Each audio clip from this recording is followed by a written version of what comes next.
Masolo ya moto botikela ba wewa ba maseba, masolo ya kwanga botikela ba teke, kasi masolo ya agence de transfert d'argent botikela CH Money.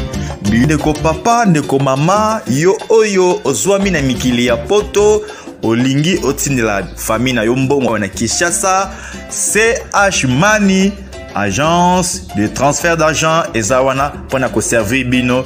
Yo pe oyo ozwami awa na Kinshasa, olingi otindela ndeko na mbongo na mikili ya poto, benga biso na numéro oza komona. Agence CH Money, tosalaka mikolo nyonso.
Jesse tabi logo nzemu ya bonere wana.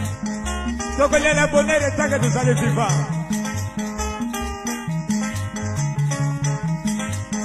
Yo zali teknisa ya bonere. Aya, aya, aya, aya, aya.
Masolo ya moto botikela ba wewa ba maseba, masolo ya kwanga botikela ba teke, kasi masolo ya agence de transfert d'argent botikela CH Money. Ndeko papa, ndeko mama, yo oyo ozwami na mikili ya poto, olingi otindela famille na yo mbongo na Kinshasa, CH Money, agence de transfert d'argent ezawana pona ko servir bino. Yo pe oyo ozwami awa na Kinshasa, olingi otindela ndeko na mbongo na mikili ya poto, benga biso na numéro oza komona. Agence CH Money, tosalaka mikolo nyonso.